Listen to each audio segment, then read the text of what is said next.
Sean bienvenidos a las historias de Lilith. Hola a todos, queridos oyentes, bienvenidos a otro capítulo de La Reina del Sur. Estamos en un momento bastante crucial porque nuestra heroína ya no es ni por asomo la mujer que solía ser. Ahora es una persona, entre comillas, importante, ¿sí? Que se rodea de gente peligrosa y muy influyente. Así que, bueno, la historia ha dado un giro y es ahí por donde vamos a continuar.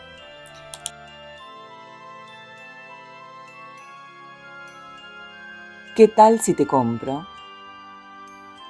Bajo la luz que entraba por las grandes claraboyas del techo, los flotadores de la lancha neumática Valiant parecían dos grandes torpedos grises. Teresa Mendoza estaba sentada en el suelo, rodeada de herramientas, y con las manos manchadas de grasa ajustaba las 9 hélices en la cola de 2 cabezones trucados a 250 caballos. Vestía unos viejos tejanos y una camiseta sucia, y el cabello recogido en 2 trenzas le pendía a los lados de la cara moteada por gotas de sudor. Pepe Horcajuelo, su mecánico de confianza, estaba junto a ella observando la operación. De vez en cuando, sin que Teresa se lo pidiera, le alargaba una herramienta. Pepe era un individuo pequeño, casi diminuto, que en otros tiempos fue promesa del motociclismo. Una mancha de aceite en una curva y año y medio de rehabilitación lo retiraron de los circuitos, obligándolo a cambiar el mono de cuero por el mono de mecánico. El doctor Ramos lo había descubierto cuando a su viejo 2 caballos se le quemó la punta de la culata y anduvo por Fuengirola en busca de un taller que abriese en domingo. El antiguo corredor tenía buena mano para los motores, incluidos los navales, a los que era capaz de sacarles 500 revoluciones más. Era de esos tipos callados y eficaces a los que les gusta su oficio, trabajan mucho y nunca hacen preguntas. También, aspecto básico, era discreto. La única señal visible del dinero que había ganado en los últimos 14 meses era una Honda 1200 que ahora estaba aparcada frente al pañol que Marina Samir, una pequeña empresa de capital marroquí con sede en Gibraltar, otra de las filiales tapaderas de Transarnaga, tenía junto al puerto deportivo de Sotogrande. El resto lo ahorraba cuidadosamente, para la vejez, porque nunca se sabe, solía decir, en qué curva te espera la siguiente mancha de aceite. Ahora ajusta bien, dijo Teresa. Tomó el cigarrillo que humeaba sobre el caballete que sostenía los cabezones y le dio un par de chupadas, manchándolo de grasa. A Pepe no le gustaba que fumaran cuando se trabajaba allí, tampoco que otros anduvieran trajinando en los motores cuyo mantenimiento le confiaban. Pero ella era la jefa, y los motores y las lanchas y el pañol eran suyos. Así que ni Pepe ni nadie tenían que objetar. Además, a Teresa le gustaba ocuparse de cosas como aquella, trabajar en la mecánica, moverse por el varadero y las instalaciones de los puertos. Alguna vez salía a probar los motores o una lancha, y en cierta ocasión, pilotando una de las nuevas semirrígidas de 9 metros, ella misma había ideado usar las quillas de fibra de vidrio huecas como depósito de combustible. Navegó toda una noche a plena potencia probando su comportamiento con fuerte marejada. Pero en realidad todo eso eran pretextos. De aquel modo recordaba y se recordaba y mantenía el vínculo con una parte de ella misma que no se resignaba a desaparecer. Puede que eso tuviera que ver con ciertas inocencias perdidas, con estados de ánimo que ahora, mirando atrás, llegaba a creer próximos a la felicidad. Quizá fui feliz entonces, se decía. Tal vez lo fui de veras, aunque no me diera cuenta. Dame una llave del número 5. Sujeta ahí. Así. Se quedó observando el resultado, satisfecha. Las hélices de acero que acababa de instalar, una levógira y otra dextrógira, y para compensar el desvío producido por la rotación, tenían menos diámetro y más paso helicoidal que las originales de aluminio, y eso permitiría a la pareja de motores atornillados en el espejo de popa de una semirrígida desarrollar algunos nudos más de velocidad con mar llana. Teresa dejó otra vez el cigarrillo sobre el caballete e introdujo las chavetas y los pasadores que le alcanzaba Pepe, fijándolos bien. Después de una última chupada al cigarrillo, lo apagó cuidadosamente en la media lata de castrol vacía que usaba como cenicero y se puso en pie, frotándose los riñones doloridos. «Ya me contarás qué tal se aportan». «Ya le contaré». Teresa se limpió las manos con un trapo y salió al exterior, entornando los ojos bajo el resplandor del sol andaluz. Estuvo así unos instantes, disfrutando del lugar y del paisaje, la enorme grúa azul del varadero, los palos de los barcos, el chapaleo suave del agua en la rampa de hormigón, el olor a mar, óxido y pintura fresca que desprendían los cascos fuera del agua, el campanilleo de drisas con la brisa que llegaba de levante por encima del espigón. Saludó a los operarios del varadero, conocía el nombre de cada uno de ellos, y rodeando los pañoles y los veleros apuntalados en seco, se dirigió a la parte de atrás, donde Pote Gálvez la esperaba de pie junto a la Cherokee aparcada entre palmeras, con el paisaje de fondo de la playa de arena gris que se curvaba hacia Punta Chullera y el este. Había pasado mucho tiempo, casi un año, desde aquella noche en el sótano del chalet en construcción de Nueva Andalucía, y también de lo ocurrido unos días más tarde, cuando el gatillero, todavía con marcas y magulladuras, se presentó ante Teresa Mendoza escoltado por 2 hombres de Yazikov. «Tengo algo que platicar con la doña», había dicho, «algo urgente, y debe ser ahorita». Teresa lo recibió muy seria y muy fría en la terraza de una suite del Hotel Puente Romano que daba a la playa, los guarura vigilándolos a través de las grandes vidrieras cerradas del salón. «Tú dirás, Pinto». «Tal vez quieras una copa». Pote Gálvez respondió no, gracias, y luego estuvo un rato mirando el mar sin mirarlo, rascándose la cabeza como un oso torpe, con su traje oscuro y arrugado, la chaqueta cruzada que le sentaba fatal porque acentuaba su gordura, las botas sinaloenses de piel de iguana a modo de nota discordante en la indumentaria formal. Teresa sintió una extraña simpatía por aquel par de botas, y el cuello de la camisa cerrado para la ocasión por una corbata demasiado ancha y colorida. Teresa lo observaba con mucha atención, del modo con que en los últimos años había aprendido a mirar a todo el mundo.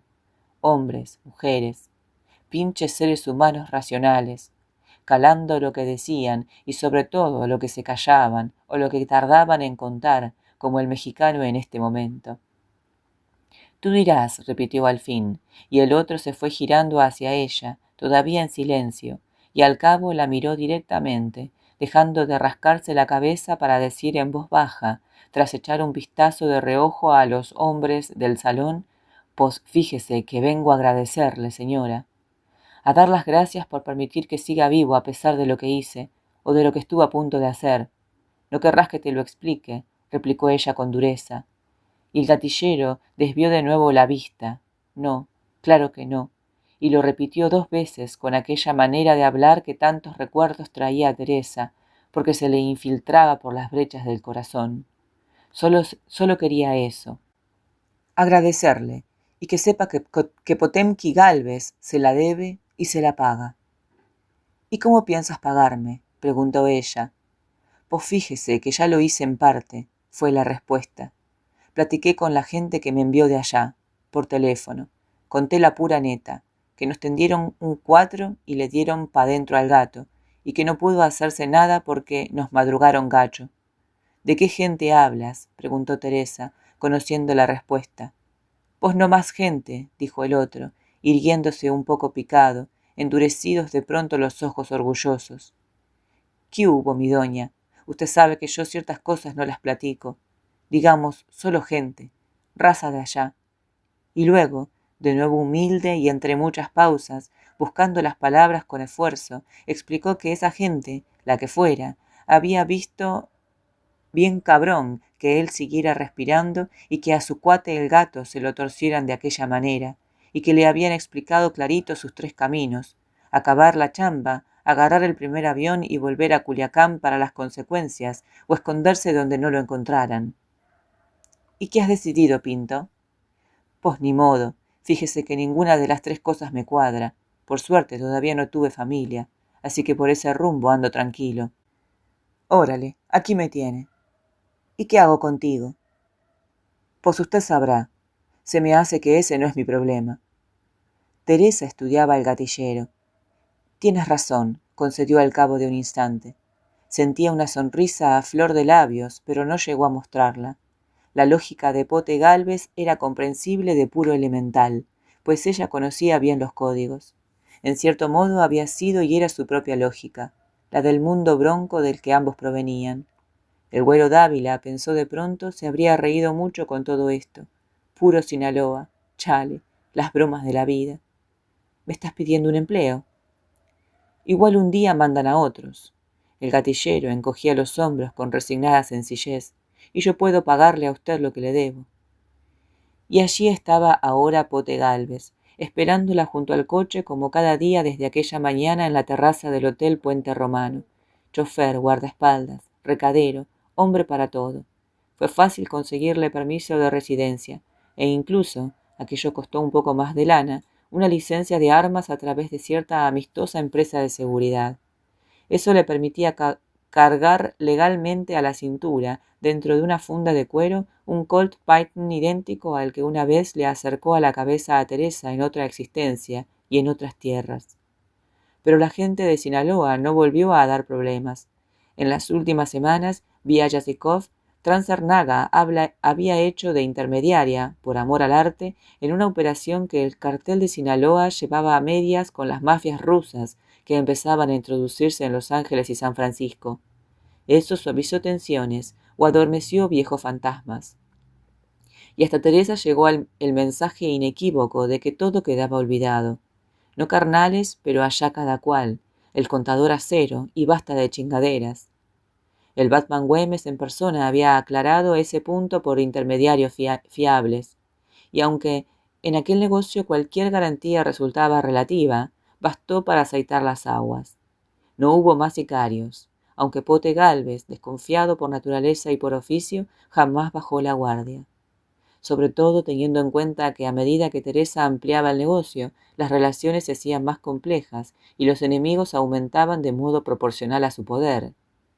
¿A casa, Pinto? Sí, patrona. La casa era el lujoso chalet con inmenso jardín y piscina que por fin estaba terminado en Gualdamina Baja, junto al mar. Teresa se acomodó en el asiento delantero mientras Pote Gálvez tomaba el volante. El trabajo en los motores le había aliviado un par de horas de las preocupaciones que tenía en la cabeza. Era la culminación de una buena etapa. 4 cargas de la Drangheta estaban entregadas sin novedad y los italianos pedían más. También la gente del Solsebo pedía más. Las nuevas planeadores cubrían eficazmente el transporte de hachís desde la costa de Murcia hasta la frontera portuguesa, con un porcentaje razonable. También esas pérdidas estaban previstas de aprehensiones por parte de la Guardia Civil y Vigilancia Aduanera.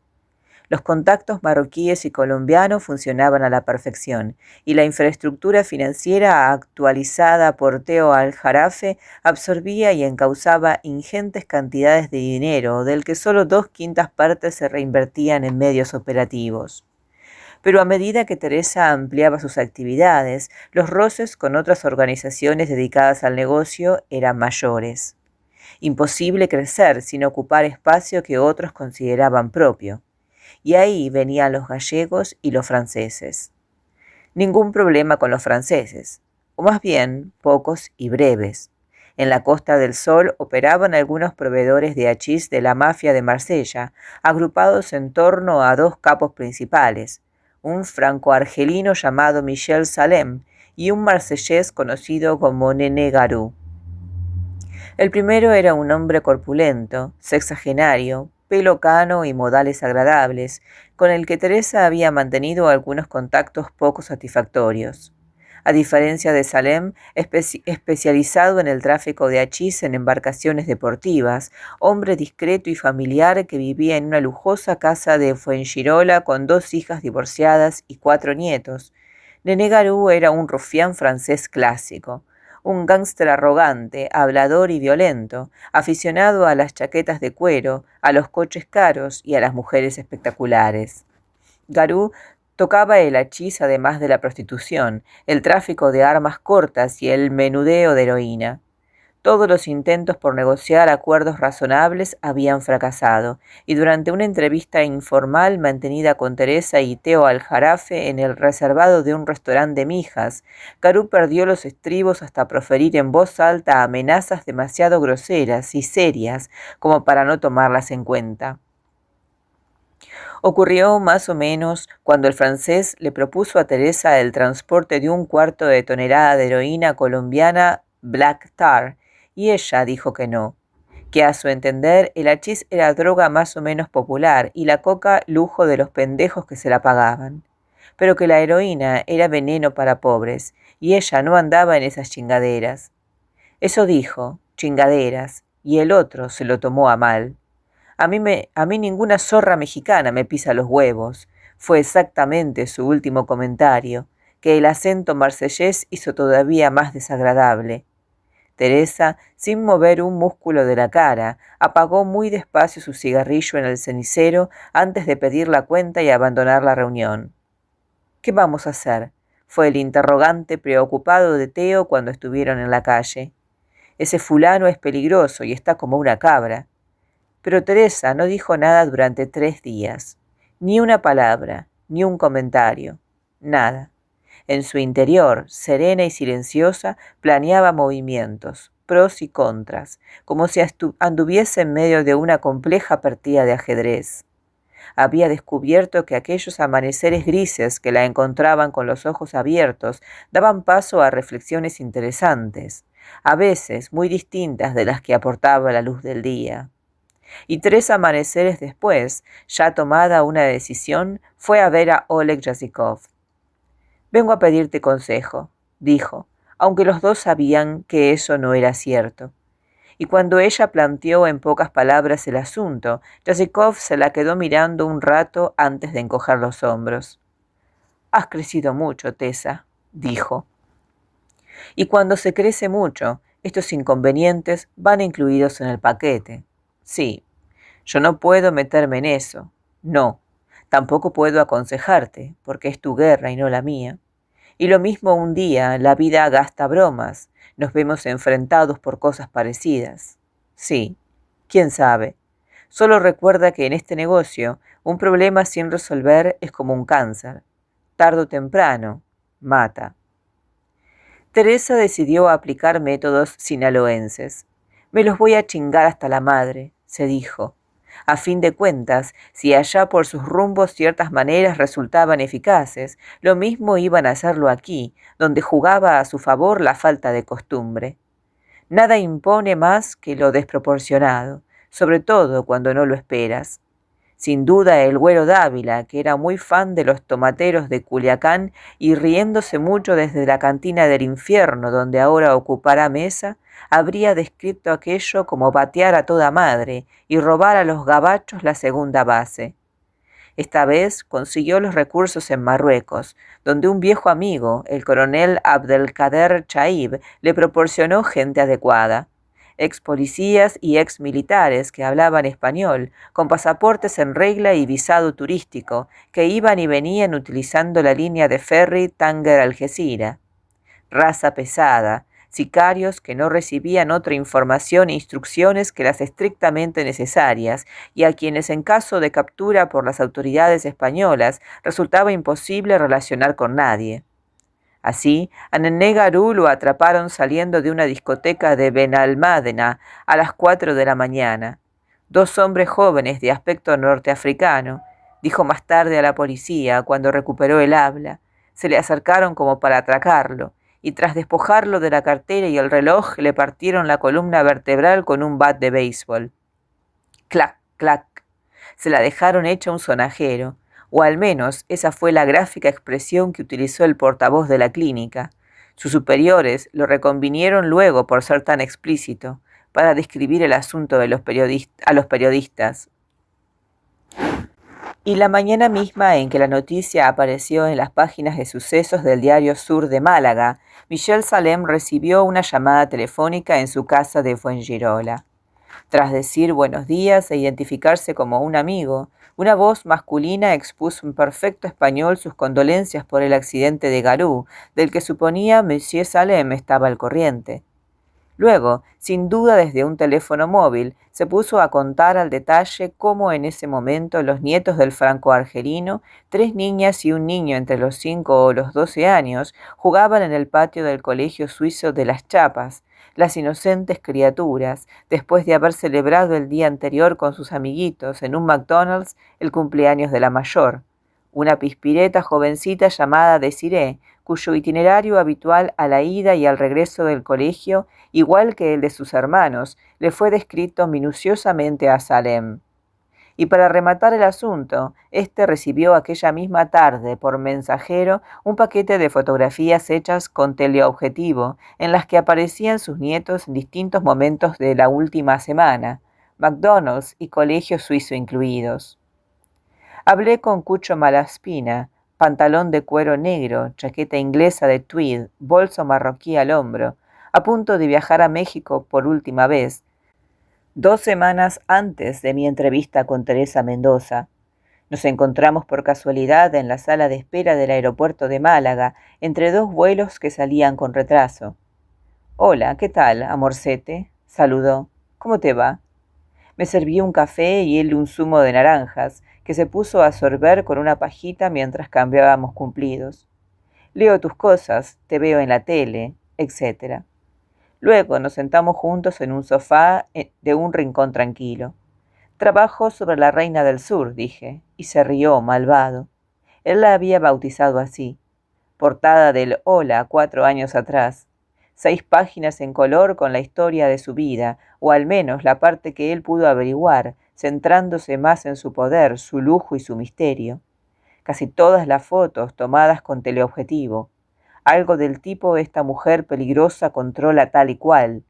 Mexicana multimillonaria y discreta, oscuro pasado, turbio presente. Bella y enigmática era el pie de la única imagen tomada de cerca. Teresa con gafas oscuras, austera y elegante, bajando de un coche rodeada de guardaespaldas, en Málaga, para declarar ante una comisión judicial sobre narcotráfico donde no pudo probársele absolutamente nada. Por aquel tiempo su blindaje jurídico y fiscal ya era perfecto, y la reina del narcotráfico en el estrecho, la zarina de la droga, así la describió El País, había comprado tantos apoyos políticos y policiales que era prácticamente invulnerable, hasta el punto de que el Ministerio del Interior filtró su dossier a la prensa en un intento por difundir, en forma de rumor e información periodística, lo que no podía probarse judicialmente. Pero el tiro salió por la culata. Aquel reportaje convirtió a Teresa en leyenda, una mujer en un mundo de hombres duros. A partir de entonces, las raras fotos que se obtenían de ella o sus escasas apariciones públicas eran siempre noticia. Y los paparazzi, sobre los guardaespaldas de Teresa, llovían denuncias por agresión a fotógrafos, asunto del que se ocupaba una nube de abogados pagados por Transarnaga. Le siguieron el rastro con tanto interés como a la princesa de Mónaco o a las estrellas de cine. Así que escribes un libro sobre esa pájara. Lo estoy terminando, o casi. Vaya personaje, ¿verdad? Cucho Malaspina me miraba, inteligente y malicioso, acariciándose el bigote. La conozco bien. Cucho era viejo amigo mío, del tiempo en que yo trabajaba como reportero y él empezaba a hacerse un nombre en el papel coliche, el cotilleo social y los programas televisivos de sobremesa. Manteníamos un mutuo aprecio cómplice. Ahora él era una estrella, alguien capaz de deshacer matrimonios de famosos con un comentario, un titular de revista o un pie de foto. Listo, ingenioso y malo, el gurú del chismorreo social y del glamour de los famosos. Veneno en copas de martini. No era verdad que conociese bien a Teresa Mendoza, pero se había movido en su entorno. La Costa del Sol y Marbella eran rentable coto de caza de los periodistas del corazón, y un par de veces llegó a acercarse a ella, aunque siempre fue despedido con una firmeza que en cierta ocasión llegó a traducirse en un ojo a la funerala y una denuncia en un juzgado de San Pedro de Alcántara después de que un guardaespaldas, cuya descripción le iba como un guante a Pote Gálvez, le diera lo suyo a Cucho cuando éste pretendía abordarla a la salida de un restaurante de Puerto Banús. «Buenas noches, señora. Quisiera preguntarle si no es molestia». «Ay». Por lo visto, lo era. Así que no hubo respuestas, ni más preguntas, ni nada excepto aquel gorila bigotudo machacándole un ojo a Cucho con eficacia profesional. Sac, sac, estrellitas de colores, el periodista sentado en el suelo, portazos de un coche y el ruido de un motor al arrancar. La reina del sur vista y no vista. Un morbazo, imagínate. Una tía que en pocos años crea un pequeño imperio clandestino. Una aventurera con todos los ingredientes. Misterio, narcotráfico, dinero. Siempre a distancia, protegida por sus guardaespaldas y su leyenda. La policía incapaz de hincarle el diente y ella comprando a todo Dios. La Koplowitz de la droga. ¿Recuerdas a las hermanas Millonetis? Pues lo mismo, pero en malísimo. Cuando aquel gorila suyo, un gordo con cara de indio Fernández, me pegó una hostia, te confieso que estuve encantado. Viví un par de meses de eso. Luego, cuando mi abogado pidió una indemnización increíble que ni soñábamos cobrar, los suyos pagaron a togateja. ¿Cómo te lo cuento? Oye, te juro que una pasta, sin necesidad de ir a juicio. Es cierto que se entendían bien con el alcalde. La sonrisa pérfida se acentuó bajo el bigote. ¿Con Tomás Pestaña? De cine. Sorbió un poco por la pajita mientras movía una mano, admirativo. Teresa era una lluvia de dólares para Marbella. Obras sociales, donativos, inversiones. Se conocieron cuando ella compró el terreno para construirse una casa en Guadalmina Baja. Jardines, piscinas, fuentes, vista al mar. También la llenó de libros, porque encima la chica nos salió un poquito intelectual, ¿verdad? O eso dicen. Ella y el alcalde cenaban muchas veces juntos, o se veían con amigos comunes. Reuniones privadas, banqueros, constructores, políticos y gente así. ¿Hicieron negocios? Pues claro. Pestaña le facilitó mucho el control local y ella siempre supo guardar las formas. Cada vez que había una investigación, agentes y jueces se mostraban de pronto desinteresados e incompetentes. Así que el alcalde podía frecuentarla sin escandalizar a nadie. Era discretísima y astuta. Poco a poco se fue infiltrando en los ayuntamientos, los tribunales. Hasta Fernando Bouvier, el gobernador de Málaga, le comía en la mano. Al final todos ganaban tanto dinero que nadie podía prescindir de ella. Esa era su protección y su fuerza. Su fuerza, repitió. Después se alisó las arrugas del pantalón de cuero, encendió un purito holandés y cruzó las piernas. A la reina, añadió echando el humo, no le gustaban las fiestas. En todos esos años había asistido a 2 o 3, como mucho. Llegaba tarde y se iba pronto. Vivía encerrada en su casa y algunas veces se la pudo fotografiar de lejos, paseando por la playa. También le gustaba el mar. Se decía que en ocasiones iba con sus contrabandistas, como cuando no tenía dónde caerse muerta. Pero eso tal vez era parte de la leyenda. Lo cierto es que le gustaba. Compró un yate grande, el Sinaloa, y pasaba temporadas a bordo, sola con los guardaespaldas y la tripulación. No viajaba mucho. Un par de veces la vieron por ahí. Puertos mediterráneos, Córcega, Baleares, islas griegas, nada más. Una vez creí que la teníamos. Un paparazzi consiguió colarse con unos albañiles que trabajaban en el jardín e hizo un par de carretes. Ella en la terraza, en una ventana y cosas así. La revista que había comprado las fotos me llamó para que escribiera el texto. Pero nada. Alguien pagó una fortuna para bloquear el reportaje y las fotos desaparecieron. Magia potagia. Dicen para que las gestiones las hizo Teo Aljarafe en persona, el abogado guapito, y que pagó 10 veces lo que valían. Recuerdo eso. Un fotógrafo tuvo problemas. Cucho se inclinaba para dejar caer la ceniza en el cenicero. Detuvo el movimiento a medio camino. La sonrisa malvada se convirtió en risa sorda, cargada de intención. ¿Problemas? Oye, querido, con Teresa Mendoza esa palabra es un eufemismo. El chico era un profesional, un veterano del oficio, basurita de élite, experto en husmear braguetas y vidas ajenas. Las revistas y las agencias nunca dicen quién es el autor de esos reportajes, pero alguien debió de poner el caso. 2 semanas después de que volaran las fotos, fueron a robar al apartamento que el chico tenía en Torremolinos, casualmente con él durmiendo dentro. Qué cosas, ¿verdad?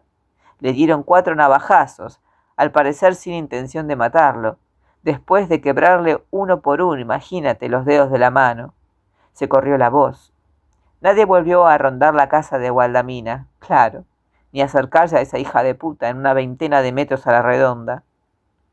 Amores, dije, cambiando el tercio. Negó rotundo. Aquello entraba de lleno en su especialidad. De amores, 0, al menos que yo sepa. Y sabes que yo sé. Llegó a comentarse una relación con el abogado de confianza, Teo el Jarafe. Bien plantado, con clase, también muy canalla. Viajaban y tal. Incluso en Italia la vieron con él. Pero no le iba. A lo mejor se lo follaba. Pero no le iba. Fíjate de mi olfato de perra. Me inclino más por Patricia O'Farrell. La O'Farrell, prosiguió Cucho tras ir en busca de otro zumo de naranja y saludar a unos conocidos de regreso. Era cocaína de otro costal. Amigas y socias, aunque resultaban como la noche y el día, pero estuvieron juntas en la cárcel. Vaya historia, ¿verdad? Tan promiscua y todo eso, tan perversa. Y esa sí que era fina, un putón tortillero, madurita con todos los vicios del mundo, incluido este. Cucho se tocaba significativamente la nariz. Frívola a más no poder, así que no es fácil explicarse cómo esas dos, Safo y el capitán Morgan, podían estar juntas. Aunque se descontaba que las riendas las llevaba la mexicana, claro. Imposible imaginar a la oveja negra de los O'Farrell montando ese negocio ella sola. Era una boyera convicta y confesa, cocainómana hasta las cachas. Eso dio lugar a muchos cotilleos. Dicen que refinó a la otra, que era analfabeta o casi. Fuera verdad o no, cuando la conocí ya vestía y se comportaba con clase. Sabía usar buena ropa, siempre discreta, tonos oscuros, colores sencillos. Te vas a reír, pero un año hasta la metimos en la votación de las 20 mujeres más elegantes del año. Medio de coña, medio en serio, te lo juro. Y salió, figúrate el morbazo, la 10 y tantos. Era monilla, poca cosa, pero sabía arreglarse. Permaneció pensativo, distraída la sonrisa, y al cabo encogió los hombros. Está claro que algo había entre esas dos. No sé qué, amistad, rollito íntimo, pero algo había. Muy raro todo. Y a lo mejor eso explica que la reina del sur tuviera pocos hombres en su vida. Ding dong, sonó la megafonía de la sala. Iberia anuncia la salida de su vuelo con destino a Barcelona. Cucho miró el reloj y se puso en pie, colgándose al hombro su bolso de cuero. Se levantó también, nos dimos la mano. Me alegro de verte, etc. Y gracias. Espero leer ese libro si antes no te cortan los huevos. Emasculación, creo que se dice. Antes de irse, me guiñó un ojo. Luego está el misterio, ¿verdad? Lo que pasó al final con la O'Farrell o con el abogado. Se reía, yéndose. Lo que pasó con todos. Aquel era un otoño suave, de noches templadas y buenos negocios. Teresa Mendoza bebió un sorbo del cóctel de champaña que tenía en la mano y miró alrededor. También a ella la observaban, directamente o de soslayo, entre comentarios en voz baja, murmullos, sonrisas que a veces eran aduladoras o inquietas. Ni modo. En los últimos tiempos, los medios de comunicación se ocupaban demasiado de ella como para permitirle pasar inadvertida. Trazando las coordenadas de un plan mental, se veía en el centro geográfico de una compleja trama de dinero y poder llena de posibilidades y también de contrastes, de peligros. Bebió otro sorbo. Música tranquila, 50 personas selectas, 11 de la noche, la luna partida por la mitad, horizontal y amarillenta sobre el mar negro, reflejándose en la ensenada de Marbella al otro lado del inmenso paisaje salpicado por millones de luces.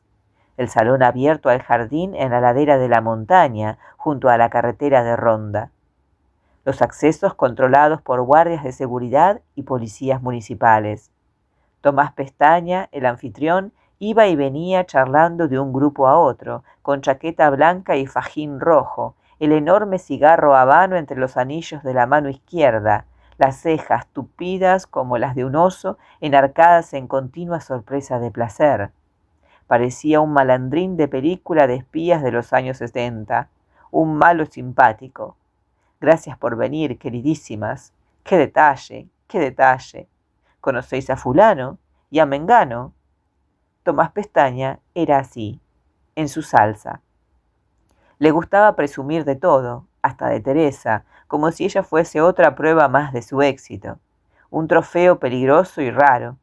Cuando alguien lo interrogaba al respecto, modulaba una sonrisa intrigante y movía la cabeza, insinuando, si yo contara.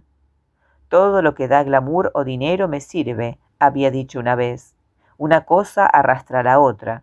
Y además de darle un toque de misterio exótico a la sociedad local, Teresa era cuerno de la abundancia, fuente inagotable de inversiones en dinero fresco.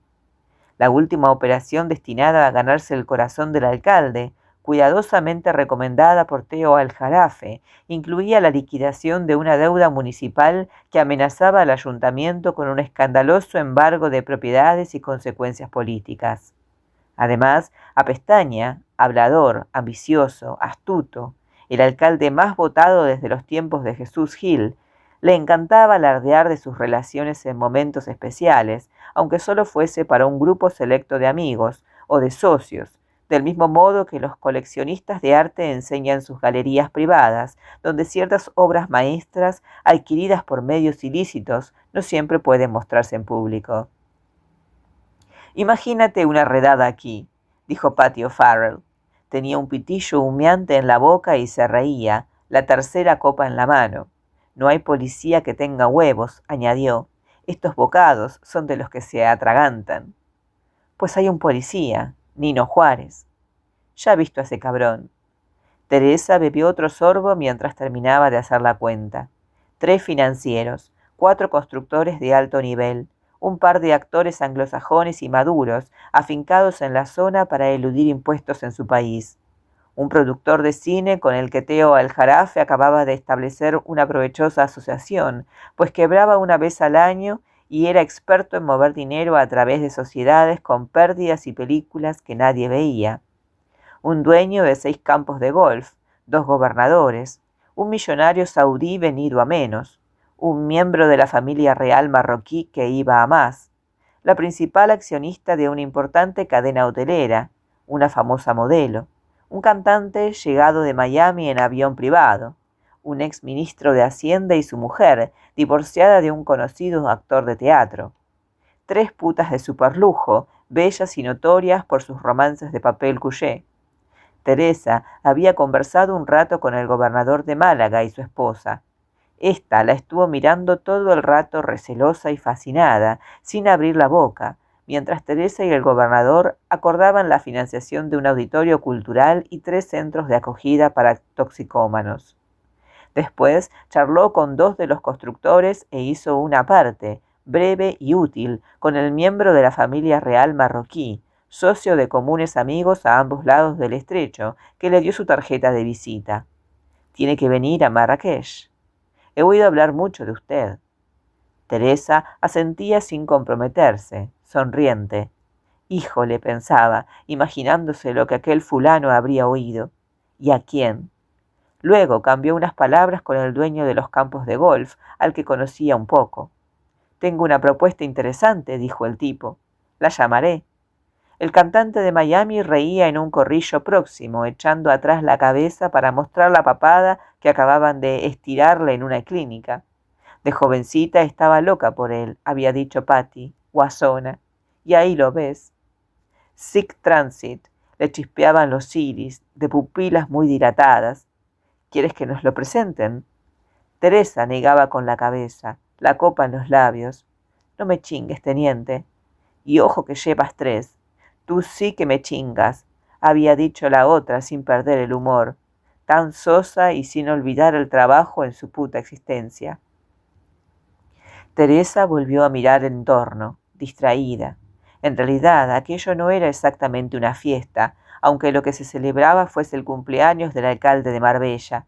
Era pura liturgia social, vinculada a los negocios. Tienes que ir, había insistido Teo Aljarafe, que ahora conversaba en el grupo de los financieros y sus mujeres, correcto, atento, un vaso en la mano, ligeramente inclinada su alta silueta, el perfil de águila vuelto cortés hacia las señoras. Aunque sean 15 minutos, déjate caer por allí, fue su consejo. Pestaña es muy elemental para ciertos detalles, y con él esas atenciones funcionan siempre. Además, no se trata solo del alcalde. Con media docena de buenas noches y cómo te va, resuelves de golpe un montón de compromisos. Desbrozas caminos y facilitas las cosas. Nos las facilitas. Ahora vuelvo, dijo Patty.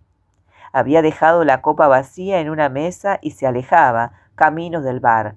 Tacón alto, espalda escotada hasta la cintura, en contraste con el vestido negro que llevaba Teresa, con el único adorno de unos pendientes, pequeñas perlas sencillas y el semanario de plata.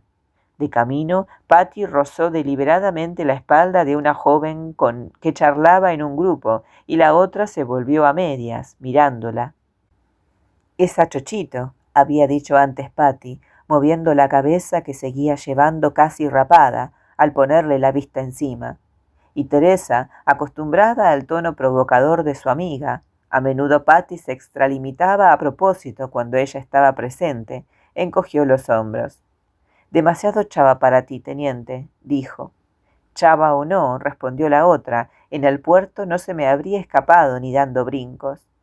«Y lo mismo», añadió tras mirarla pensativa un instante, «me equivoqué de Edmundo Dantes». Sonreía excesivamente al decirlo, y ahora Teresa la observaba alejarse, preocupada. Patty empezaba a tambalearse un poco, aunque tal vez aguantara un par de tragos más antes de la primera visita a los servicios para empolvarse la nariz. Pero no era problema de copas ni de pericazos. Pinche Patty. Las cosas iban cada vez peor, y no solo aquella noche. En cuanto a la propia Teresa, era suficiente y podía ir pensando en marcharse. «Buenas noches». Había visto a Nino Juárez dando vueltas cerca, estudiándola. Menudo, con su barbita güera, ropa costosa, imposible de pagar con un sueldo oficial. Se cruzaban alguna vez de lejos. Era Teo Aljarafe quien resolvía ese asunto. «Soy Nino Juárez». «Sé quién es». Desde el otro lado del salón, Teo, que estaba en todo, le dirigió a Teresa una mirada de advertencia. «Aunque nuestro, previo pago de su importe, ese individuo es terreno minado», decían sus ojos, «y además hay gente que mira». «No sabía que frecuentara estas reuniones», dijo el policía. «Tampoco yo sabía que las frecuentara usted». Eso no era cierto. Teresa estaba al corriente de que el comisario jefe del DOCS le gustaba la vida marbellí, el trato con los famosos, salir en televisión anunciando la realización de tal o cual brillante servicio a la sociedad. También le gustaba el dinero. Tomás Pestaña y él eran amigos y se apoyaban mutuamente. «Forma parte de mi trabajo». Juárez hizo una pausa y sonrió, lo mismo que del suyo. «No me gusta», decidió Teresa. «Hay gente a la que puedo comprar si es necesario. Algunos me gustan y otros no. Este no. Aunque tal vez lo que no me gusta son los policías que se venden. O los que se venden sean o no policías. Comprar no significa llevártelo a casa». «Hay un problema», comentó el tipo. El tono era casi íntimo. Miraba alrededor como ella, el gesto amable. «Los problemas», respondió Teresa, «no son cosa mía. Tengo quien se encarga de resolverlos». «Pues este no se resuelve fácil, y prefiero contárselo directamente a usted». Luego lo hizo, en el mismo tono y en pocas palabras. Se trataba de una nueva investigación, impulsada por un juez de la Audiencia Nacional en extremo celoso de su trabajo, un tal Martínez Pardo. Esta vez, el juez había decidido dejar a un lado al DOCS y y apoyarse en la Guardia Civil. Juárez quedaba al margen y no podía intervenir. Solo quería dejarlo claro antes de que las cosas siguieran su curso. ¿Quién en la Guardia Civil? Hay un grupo bastante bueno, Delta 4. Lo dirige un capitán que se llama Víctor Castro. He oído hablar de él. Pues llevan tiempo preparando en secreto el asunto. El juez ha venido un par de veces. Por lo visto, le siguen la pista a la última partida de semirrígidas que anda por ahí. Quieren intervenir unas cuantas y establecer la conexión hacia arriba. ¿Es grave? Depende de lo que encuentren. Usted sabrá lo que tiene a la vista. ¿Y el Docs? ¿Qué piensa hacer?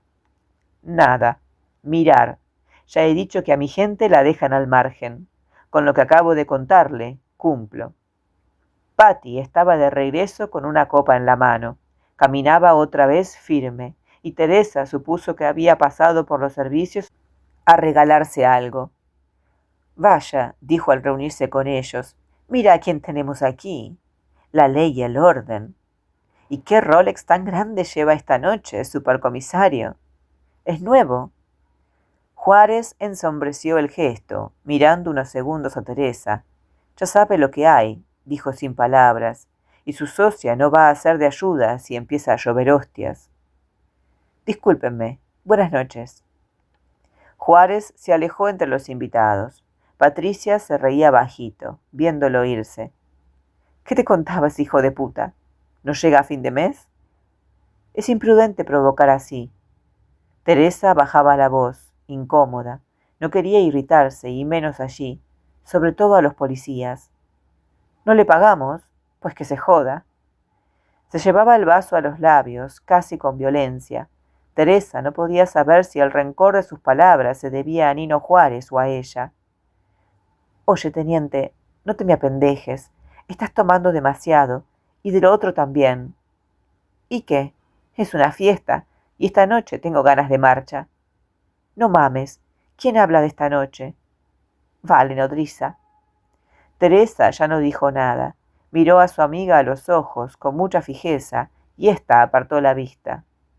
A fin de cuentas, refunfuñó Patty al cabo de un momento, el 50% del soborno a ese gusano lo pago yo. Teresa seguía sin responder. Reflexionaba. Sintió de lejos la mirada inquisitiva de Teo Aljarafe. Aquello no terminaba nunca. Apenas tapabas un agujero, aparecía otro. Y no todos se arreglaban con sentido común o con dinero. ¿Cómo está la reina de Marbella? Tomás Pestaña acababa de aparecer junto a ellas, simpático, populista, vulgar, con aquella chaqueta blanca que le daba el aspecto de un camarero bajo y rechoncho.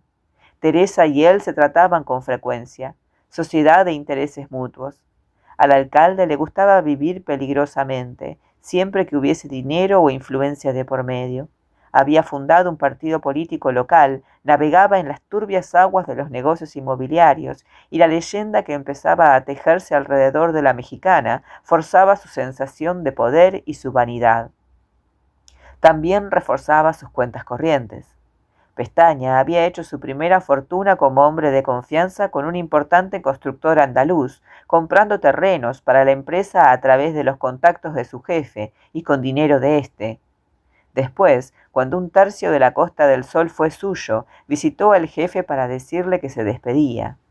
¿De veras? De veras. Oye, pues lo siento. ¿Cómo podré agradecerte tus servicios? Ya lo hiciste, fue la respuesta de Pestaña. Lo puse todo a mi nombre. Más tarde, cuando salió del hospital donde le trataron el infarto, el ex jefe de Pestaña anduvo meses buscándolo con una pistola en el bolsillo. Gente interesante, ¿verdad? Pestaña, a quien no se le escapaba nada, la había visto charlar con Nino Juárez, pero no hizo comentarios. Cambiaron cumplidos. Todo bien, alcalde, muchas felicidades. Estupenda reunión. Teresa preguntó la hora y el otro se la dijo.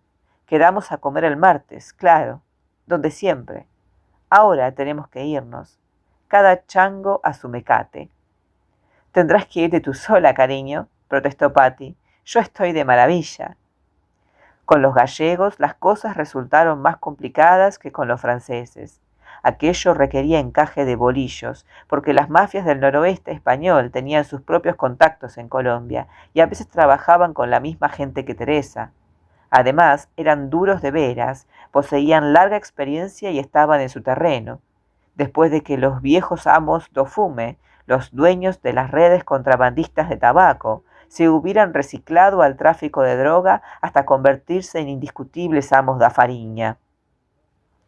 Las rías gallegas eran su feudo, pero extendían su territorio más al sur, en dirección al norte de África y la embocadura del Mediterráneo, mientras Transernaga se ocupó solo de transportar hachís en el litoral andaluz. Las relaciones, aunque frías, transcurrieron en un aparente vive y deja vivir.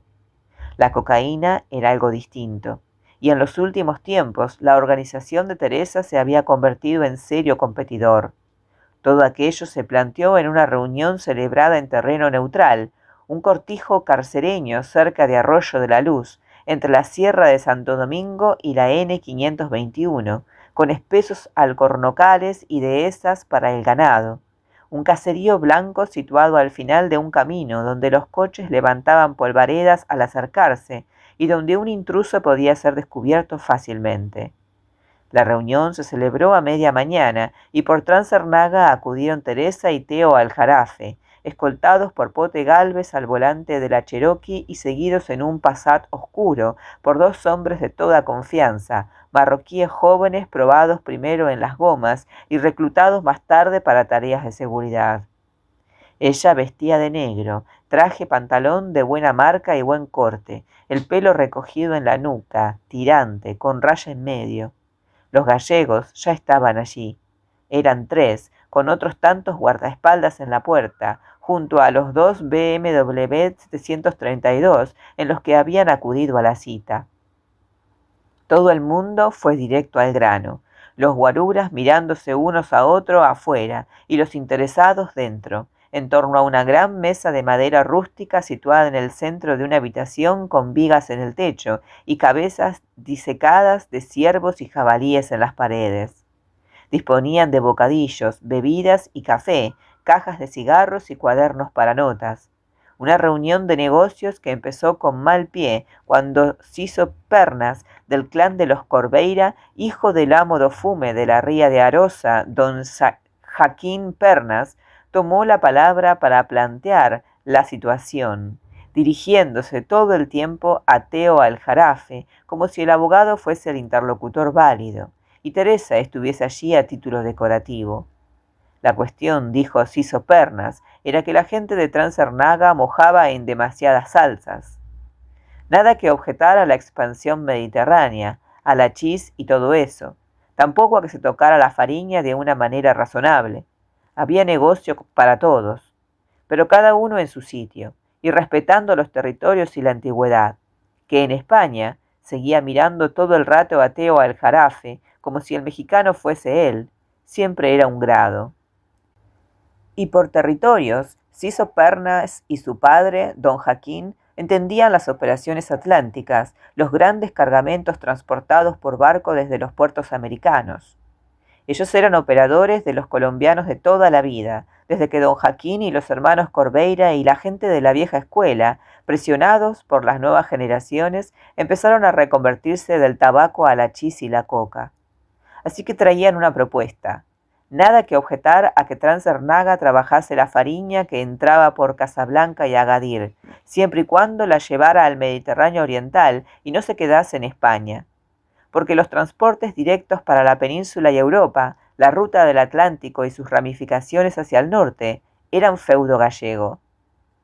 En realidad, es lo que estamos haciendo, precisó Teo Aljarafe, salvo en lo del transporte. Ya lo sé. Ciso Pernas se sirvió de la cafetera que tenía delante, tras hacer un gesto en dirección a Teo, que negó breve con la cabeza. El gesto del gallego no incluía a Teresa. Pero nuestra gente teme que les tiente ampliar el negocio. Hay cosas que no están claras, barcos que van y vienen. No podemos controlar eso, y además nos exponemos a que nos endosen operaciones ajenas. Miró a sus 2 acompañantes, como si ellos supieran bien lo que decía. a tener a los de vigilancia aduanera y a la Guardia Civil todo el tiempo con la mosca tras la oreja. El mar es libre, apuntó Teresa. Era la primera vez que hablaba, tras los saludos iniciales. Ciso Pernas miraba a Teo, como si esas palabras las hubiera pronunciado él, simpático como una hoja de afeitar. Los acompañantes sí observaban a Teresa con disimulo, curiosos y en apariencia divertidos con la situación. No para esto, dijo el gallego. Llevamos mucho tiempo con la Fariña. Tenemos experiencia. Hemos hecho inversiones muy grandes, seguía dirigiéndose a Teo, y ustedes nos perturban. Sus errores podemos pagarlos nosotros. Teo observó brevemente a Teresa.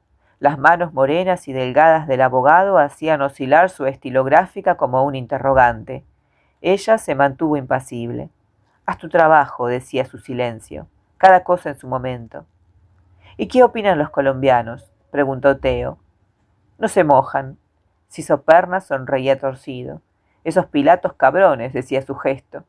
Opinan que el problema es nuestro y que debemos resolverlo aquí. ¿Cuál es la alternativa?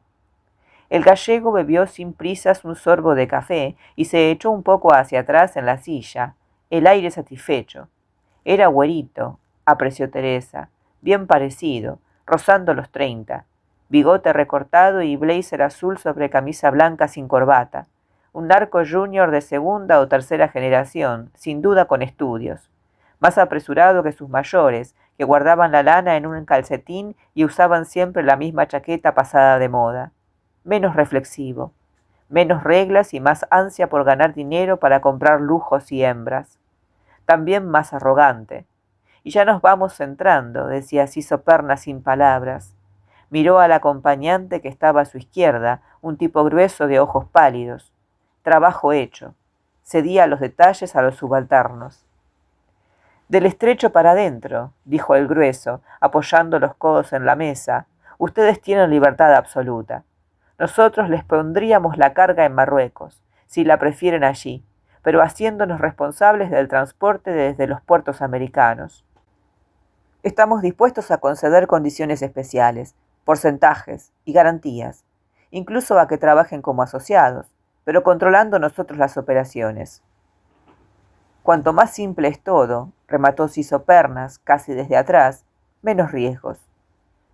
Teo cambió otra mirada con Teresa. «Y si no», le dijo ella con los ojos. «Y si no», repitió el abogado en voz alta. «¿Qué pasa si no aceptamos esas condiciones?»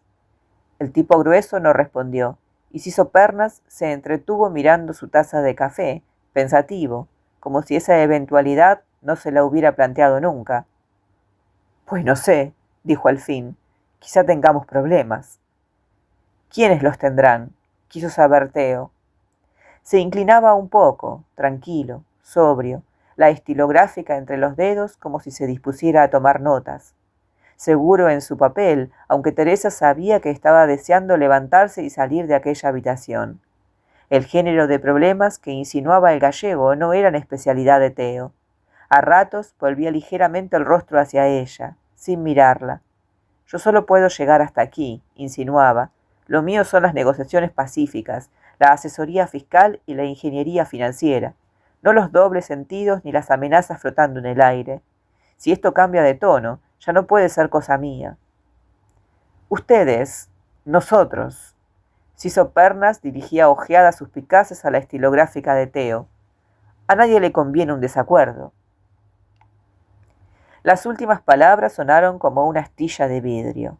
«Cling». «Y este es el punto», se dijo Teresa, «donde jalas o se te arranca. Es aquí donde empieza la guerra, donde entra la pinche sinaloense que sabe lo que se rifa. Y más vale que esté ahí, esperando a que la llame. Ahora la necesito». «Híjole, nos van a romper la madre con bates de béisbol, como le pasó a ese francés que salió el otro día en los periódicos». Miraba a Ciso Pernas con una sorpresa que parecía auténtica, aunque no engañaba a nadie ni lo pretendía. El otro se volvió hacia ella como si acabara de materializarse en el aire, mientras el gordo de los ojos pálidos se contemplaba las uñas y el tercero, un tipo flaco con manos de campesino o de pescador, se hurgaba la nariz. Teresa esperó a que Ciso Pernas dijera algo, pero el gallego permaneció callado, mirándola con una mezcla de irritación y desconcierto. En cuanto a Teo, la preocupación se le volvía inquietud manifiesta. Cuidado, rumoreaba mudo, mucho cuidado. A lo mejor, prosiguió Teresa despacio, es que soy extranjera y no conozco las costumbres. El señor Aljarafe tiene toda mi confianza, pero cuando hago negocios me gusta que se dirijan a mí. Soy yo quien decide mis asuntos.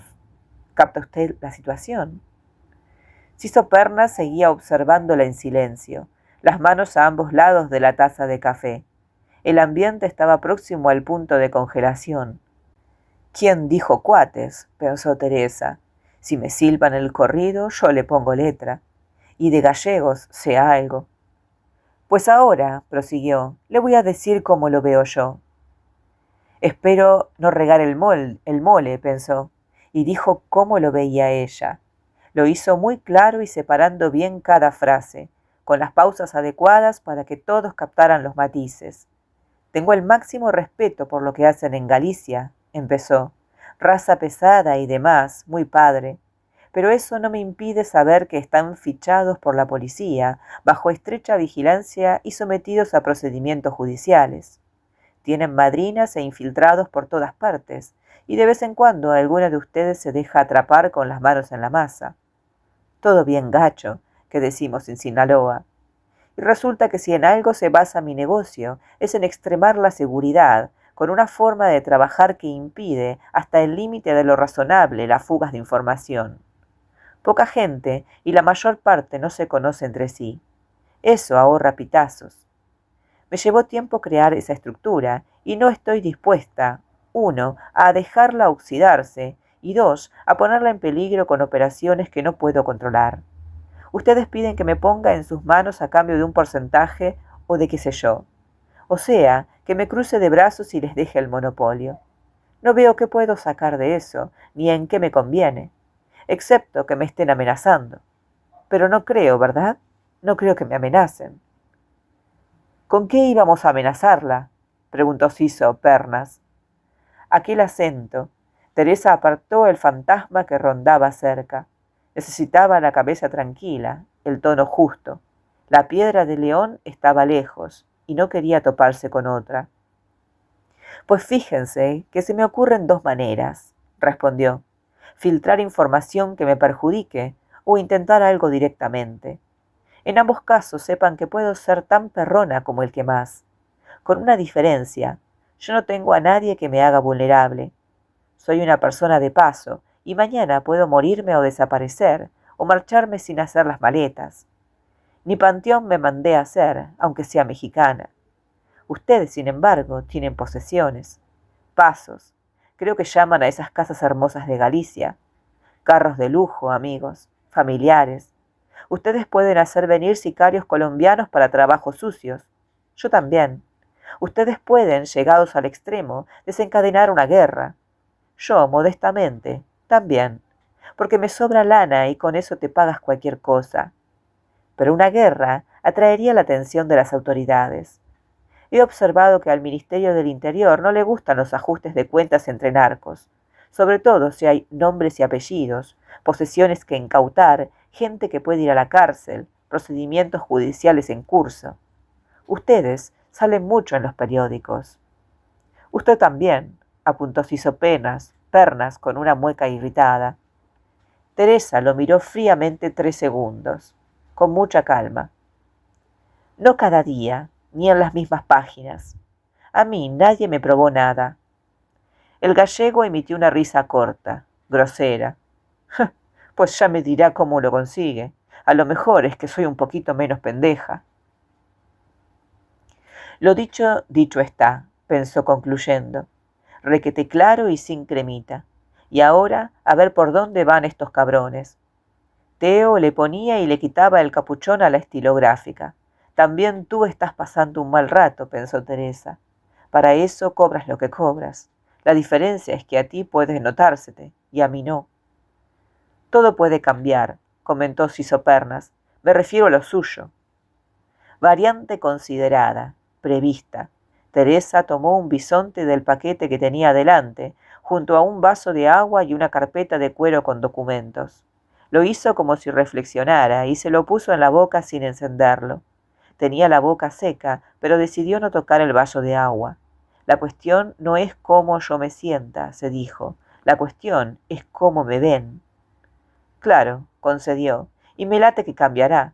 Pero yo sigo siendo una, con mi gente, pero una. Mi negocio es voluntariamente limitado. Todos saben que no manejo carga propia, solo transporto. Eso disminuye mis daños potenciales y mis ambiciones.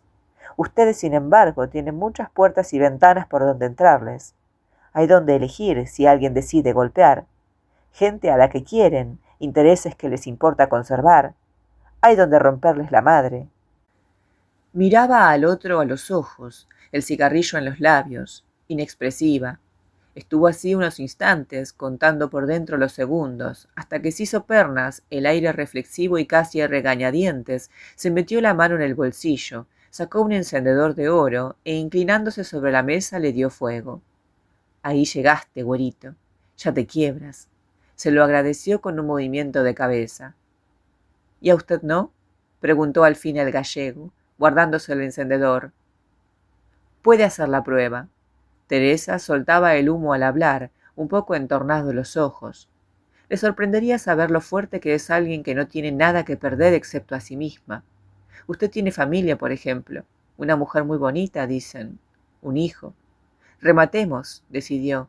El miedo no hay que avivarlo de golpe, porque entonces puede convertirse en sorpresa o irreflexión y enloquecer a quienes creen que ya no hay remedio. Eso los vuelve imprevisibles y requete peligrosos.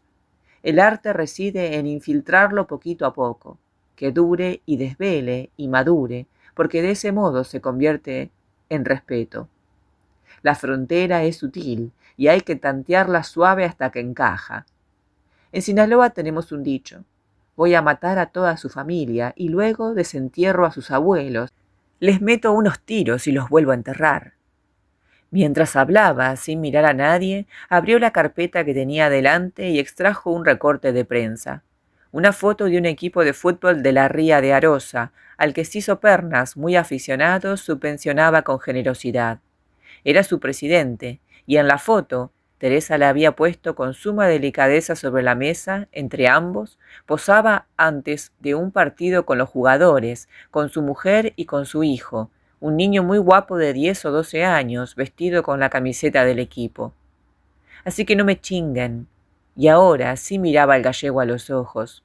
O como dicen ustedes en España, hagan el favor de no tocarme los cojones. Rumor de agua tras las cortinas de la ducha. Vapor. A él le gustaba ducharse con el agua muy caliente. Nos pueden matar, dijo Teo. Teresa estaba apoyada en el marco de la puerta abierta, desnuda. Sentía la humedad tibia en la piel. No, respondió. Primero intentarán algo medio suave, para sondearnos. Luego buscarán el acuerdo. Lo que tú llamas suave ya lo han hecho. Eso de las gomas que te contó Juárez se lo filtraron ellos al juez Martínez Pardo. Nos han echado encima a la Guardia Civil. Ya lo sé. Por eso jugué pesado. Quise que sepan que lo sabemos. El clan de los Corbeira... Déjalo, Teo. Teresa movía la cabeza. Controlo lo que hago. Eso es verdad. Siempre controlas lo que haces. O lo aparentas de maravilla. De 3 frases, reflexionó Teresa, te sobró la tercera. Pero imagino que aquí tienes derechos, o crees tenerlos. El vapor empañaba el gran espejo del baño, donde ella era una mancha gris. Junto al lavabo, frasquitos de champú, loción corporal, un peine, jabón en su envoltorio. Parador Nacional de Cáceres. Al otro lado de la cama, con las sábanas revueltas, la ventana enmarcaba un increíble paisaje medieval. Piedras antiguas recortadas en la noche, columnas y pórticos dorados por la luz de focos ocultos. Híjole, pensó, como en el cine gringo, pero de veras, la vieja España. Pásame una toalla, por favor, pidió Teo. Era un tipo requete limpio. Siempre se duchaba antes y después, como para darle un toque higiénico a lo de coger. minucioso, neto, de esos que parece que no sudan nunca ni tienen un solo microbio en la piel. Los hombres que Teresa recordaba desnudos eran casi todos limpios, o al menos ese aspecto tenían, pero ninguno como aquel. Teo casi no tenía olor propio. Su piel era suave, apenas un aroma masculino indefinible, el del jabón y la loción que usaba después de afeitarse, tan moderados como cuando tenía que ver con él. Después de hacer el amor siempre olían a ella, a su carne fatigada, a su saliva, al aroma fuerte y denso de su sexo húmedo, como si fuera Teresa la que al fin terminaba poseyendo la piel del hombre, colonizándolo. Le dio la toalla observando el cuerpo alto y delgado, chorreante de agua bajo la ducha que acababa de cerrar, el vello negro en el pecho, las piernas y el sexo, la sonrisa tranquila, siempre oportuna, el anillo de casado en la mano izquierda. A ella le daba igual ese anillo, y en apariencia a él también. Lo nuestro es profesional, dijo Teresa la única vez al principio que él intentó justificarse o justificarla con un comentario ligero e innecesario. Así que no me cantes boleros. Y Teo era lo bastante listo para comprender. ¿Lo del hijo de Ciso Pernas iba en serio? Teresa no respondió. Se había acercado al espejo empañado, quitando un poco de vapor con la mano, y allí estaba, tan imprecisa de contornos que podía no ser ella misma, el pelo revuelto, los ojos grandes y negros observándola como de costumbre. Nadie lo creería, viéndote así, dijo él. Estaba a su lado, mirándola en el hueco hecho en el vapor. Se secaba el pecho y la espalda con la toalla. Teresa movió la cabeza, negando despacio. No mames, dijo sin palabras. Él le dio un beso distraído en el pelo y siguió secándose camino del dormitorio, y ella se quedó como estaba, apoyadas las manos en el lavabo, frente a su reflejo empañado. Ojalá nunca tenga que demostrártelo a ti también, reflexionó en los adentros, dirigiéndose al hombre que se movía por el cuarto contiguo. Ojalá que no. Me preocupa, Patricia, dijo él de pronto. Teresa fue hasta la puerta y se quedó en el umbral, mirándolo. Había sacado una camisa impecable planchada de la maleta. Nunca se le arrugaba el equipaje al cabrón, y desabrochaba los botones para ponérsela. Tenía mesa reservada para media hora más tarde en Torre de Sande, un restaurante soberbio, había dicho él, en el casco antiguo. Teo conocía todos los restaurantes soberbios, todos los bares de moda, todas las tiendas elegantes, lugares hechos tan a medida para él como la camisa que estaba a punto de ponerse. Lo mismo que Patty O'Farrell parecía nacido en ellos. Dos fresitas a los que el mundo estaba siempre obligado, aunque uno lo llevara mejor que la otra. Todo bien chilo y tan lejos de las 7 gotas, pensó, donde su madre, que no la había besado nunca, fregaba en un barreño del patio y se acostaba con vecinos borrachos. Tan lejos de la escuela, donde a ella los plebes mugrientos le levantaban la falda junto a la barda del patio. Haznos una chaquetita, morra, para cada uno. Regálanosla a mí y a los compas, o te rompemos nomás la panochita. Tan lejos de los techos de madera y zinc, del barro entre sus pies desnudos y de la pinche miseria. ¿Qué pasa con Patty?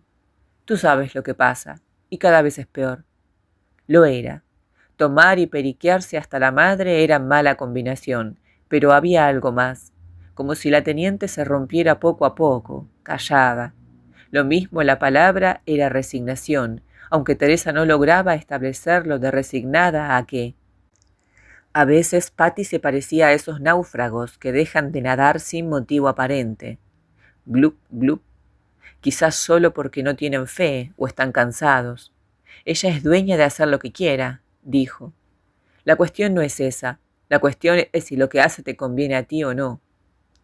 Muy propio de Teo. No era la O'Farrell su preocupación, sino las consecuencias de su comportamiento. Y en cualquier caso, las transfería a Teresa. ¿Te conviene o no te conviene, jefa? La desgana, el desapego con que Patty encaraba las pocas responsabilidades que todavía le dejaban en Trancernaga eran el punto oscuro del problema. Durante las reuniones de trabajo, cada vez iba menos, delegando en Teresa, Permanecía como ausente o bromeaba sin rebozo. Todo parecía encararlo ahora como un juego. Gastaba mucho dinero, se desentendía, frivolizaba asuntos serios en los que iban muchos intereses y algunas vidas. Hacía pensar en un barco soltando amarras. Teresa no lograba establecer si era ella misma quien había ido relevando a su amiga de las obligaciones, o si el distanciamiento provenía de la misma Patty, de la turbiedad creciente que salía de los recovecos de su pensamiento y de su vida. Tú eres la líder, solía decir, y yo aplaudo, tomo, periqueo y miro. Aunque tal vez ocurrían las dos cosas, y Patty se limitaba a seguir el ritmo de los días, el orden natural, inevitable, a que todo las encaminó desde el principio. Quizá me equivoque de Edmundo Dantes, había comentado Patty en la casa de Tomás Pestaña. No era esto, ni eras tú. No supe adivinarte. O quizá, como dijo en otra ocasión, empolvada la nariz y los ojos turbios, lo único que ocurre es que tarde o temprano el abate Farías siempre sale de escena. Conflictiva y como muriéndose sin morirse, y sin importarle. Esas eran las palabras, y la primera de todas resultaba la más inapropiada en aquella clase de negocios, tan sensibles a cualquier escándalo. El último episodio era reciente. Una menor encanallada, bajuna, de malas compañías y peores sentimientos, había estado chuleando sin disimulo a Patty hasta que un sórdido asunto de excesos, droga, hemorragia y hospital a las 5 de la madrugada estuvo a punto de llevarla a las páginas de sucesos. Y así habría sido de no movilizarse los recursos disponibles, dinero, relaciones, chantaje. Tierra, en fin, sobre el asunto. Cosas de la vida, dijo Patty cuando Teresa tuvo con ella una conversación áspera. Para ti es sencillo, mexicana. Tú lo tienes todo, y encima quien te arregla el coño. Así que vive tu vida y déjame la mía, porque yo no pido cuentas, ni me meto en lo que no debo. Soy tu amiga. Pagué y pago tu amistad. Cumplo el pacto. Y tú, que tan fácilmente lo compras todo, deja al menos que yo me compre a mí misma. Y oye, siempre dices que vamos a medias, no solo en cuestiones de negocios o dinero. Estoy de acuerdo. Esta es mi libre, deliberada y puta mitad. Hasta Oleg Yasikov la había alertado. Cuidado, Tessa, no te juegas solo dinero, sino tu libertad y tu vida. Pero las decisiones son tuyas, claro. De cualquier modo, no estaría de más que te preguntaras. Sí, cosas. Por ejemplo, ¿qué parte te toca a ti? ¿De qué eres responsable? ¿De qué no? ¿Hasta qué punto empezaste esto tú misma, siguiéndole el juego? Hay responsabilidades pasivas que son tan graves como las otras. Hay silencios que no podemos excusarnos de haber escuchado con absoluta claridad. Sí, a partir de cierto momento en la vida, cada cual es responsable de lo que hace y de lo que no hace. ¿Cómo habría sido si? Eso pensaba a veces Teresa. Si yo. Quizás estaban ahí las claves, pero a ella le parecía imposible mirar desde el otro lado de aquella barrera cada vez más clara e inevitable. La irritaba la incomodidad o el remordimiento que sentía llegar en oleadas imprecisas, como llenándole las manos y sin saber qué hacer con él. ¿Y por qué habría de sentirlo?, se decía. Nunca pudo ser y nunca fue. Nadie engañó a nadie. Y si por parte de Patty hubo en el pasado esperanza o intención, quedaba descartada hacía tiempo. Tal vez era ese el problema, que todo estuviera consumado o a punto de estarlo, y a la teniente O'Farrell ya ni siquiera le quedaba el móvil de la curiosidad. En relación a Teresa, Teo Aljarafe podía haber sido el último experimento de Patty, o su desquite. A partir de ahí, todo resultaba al mismo tiempo previsible y oscuro, y a eso cada una se enfrentaría sola. Muy bien, hasta acá llegamos con el capítulo número 12, en el cual podemos ver cómo Teresa ya es otra persona, es una mujer de negocios, es una mujer que solamente piensa de forma fría, calculadora, en números nada más, y trata de dejar sus sentimientos siempre apartados con respecto a todo, ¿no? Con respecto a Teo, con respecto a a Patricia, ¿no? A Patty, que le empieza a preocupar, pero no quiere preocuparse, no quiere generar un vínculo tan profundo, por más que evidentemente ya lo ha generado, ¿no? Lo mismo sucede con Theo. Por ahora es simplemente el hombre con el cual ella se acuesta, ¿no? Con el que sale de forma elegante, pero bueno, es muchas veces complicado no acercarse a las personas, ¿verdad? Así que la historia de Theo todavía está por desenvolverse. Y Patty queda un poco relegada al aparecer Theo. Ella lo siente, ella lo presiente, ella lo sabe y creo que por más que no lo dice explícitamente,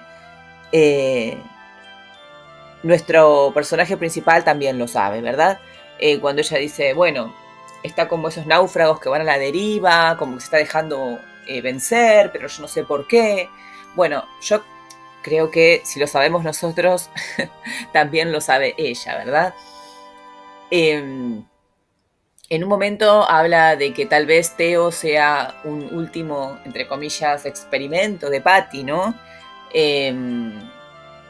Bueno, no, la verdad es que Patty es bastante enigmática, ¿no?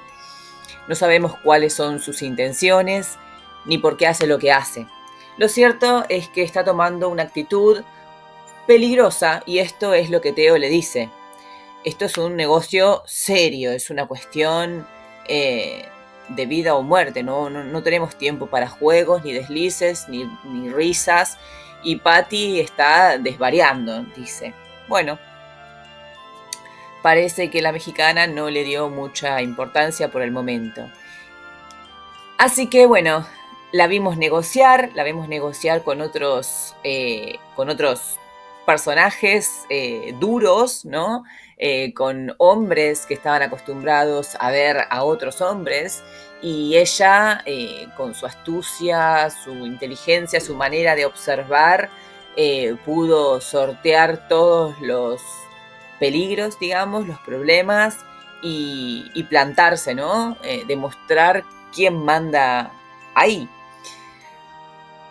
Así que, bueno, este capítulo creo que nos muestra un poquito el crecimiento de Teresa, su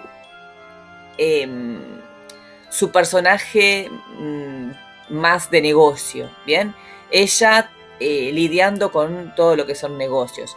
Y un poquito la vemos descansando cuando está con los barcos, con los motores, haciendo ese trabajo manual que a ella la relajan, la sacan un poco de todas las preocupaciones y cálculos que tienen que tener en la cabeza para hacer que todo esto funcione.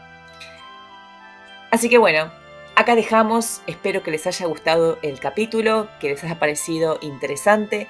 Si es así, les pido muchísimo, por favor, que me dejen un like. Si quieren comentar, sería genial también. Si quieren compartir y suscribirse, yo necesitaría muchísimo que ustedes lo hagan para que mi canal pueda llegar a más personas. Así que háganlo, por favor, y los espero la próxima. Adiós.